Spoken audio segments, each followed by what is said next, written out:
International Affairs editor Kethevane Gorjestani is with me here on set. We're going to continue while I talk to Kethevane to show you those images of that mass which is taking place now in Lebanon. But Kethevane, traditionally a Pope's first trip abroad, closely watched really for clues about the Pope's priorities. What have we learned, do you think, from his trip to Turkey first and now on to Lebanon?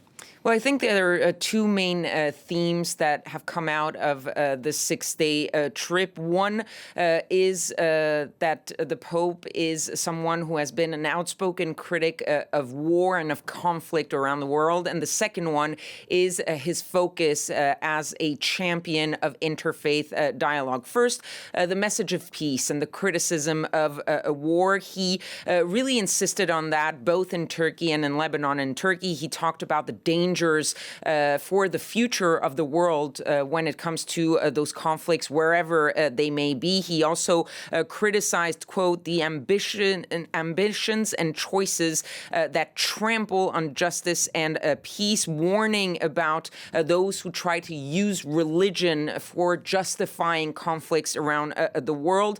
He talked with the leader of Turkey, Erdogan, who has been involved in a lot of those conflicts, trying to figure out a solution. The war in Gaza, the war in Ukraine. So these are two conflicts, of course, that were top of mind. But that continued in Lebanon, of course, because Lebanon has suffered the consequences of the spillover of the war in Gaza. When it comes to the interfaith dialogue, that was also very clear in Turkey and in Lebanon. Both countries have played a significant role as the sort of heart of Christianity way back then, but also, of course, today, the sort of heart of the Muslim world. And so the sort of working together of those two faiths was very clear in both countries, and especially, of course, in Lebanon because of the makeup of the country and the very specific political landscape when it comes to those different religions. But it wasn't just about Christians working with Muslims. It was also about interfaith dialogue within the Christian faith, and that was clear when Pope Leo met with the Patriarch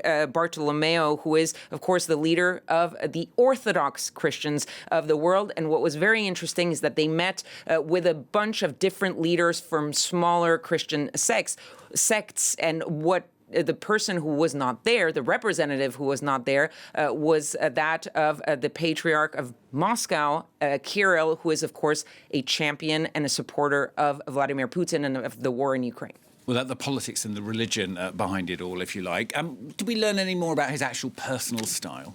Well, look, you always try to see and to sort of break down the style of a pope. You had Pope Benedict, who was more of a stern, serious pope. You had Pope Francis, who was a Latin American, more warm, maybe more charming. And then now you have the first American pope from the south side of Chicago. And we got some glimpses of what his sort of style has been and is going to continue, sort of a more modern pope, someone who at times can joke. He loves sports. But also what you saw in this trip is the fact that he's very soft-spoken, sometimes even looks a little bit uncomfortable with the spotlight, especially with the media. That said, he's also someone who's very, very deliberate in what he says. When he speaks, he measures every word and the consequences of his words. Pope Francis sometimes spoke off the cuff, sometimes got in trouble for what he said. Pope Leo seems to know exactly what he's doing. For example, on the war in Gaza, he talked about the two-state solution, insisting that that was the only solution to the conflict, adding, we all know that at this time, Israel still does not accept that solution. So going pretty out there in criticizing the stance of Israel, he also showed at times his emotional side. And we saw that when he became Pope, that he was extremely emotional at what was happening. And at times during this trip, in those moments that were emotional, he really showed that physically, and he keeps showing that, and we're likely going to see what happens at that prayer in Lebanon, in Beirut, probably going to show that side of him a little bit more. Good analysis, Kethevane, but are we going to have to wait, perhaps, for his second visit to find out exactly where he wants to go, if you like?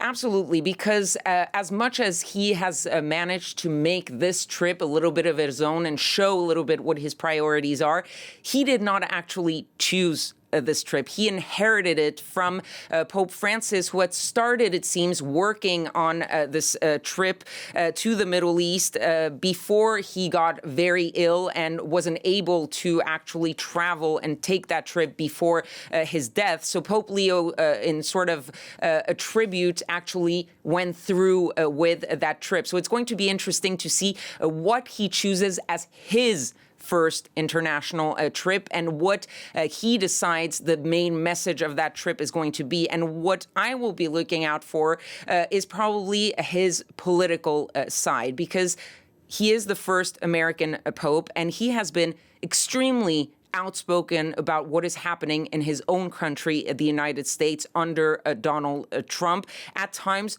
subtly, at times not so subtly, criticizing the Trump administration, especially when it comes to the Trump administration's anti-immigration policies.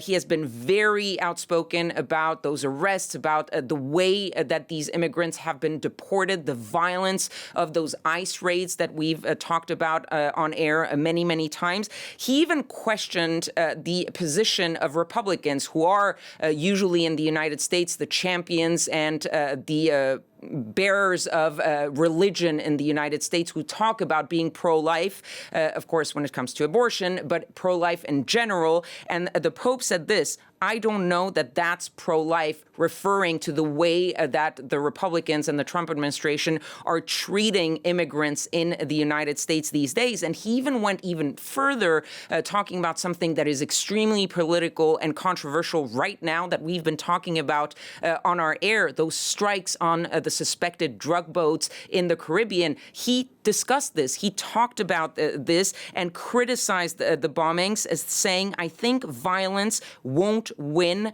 without defending a peace. And he even challenged some of the Catholic bishops in the United States to sort of question even themselves and say, do I need to go along with some of these policies, or is my role as a Catholic bishop to protect the immigrants that are in my community? And so we'll have to see how that works out in the future for Pope Leo.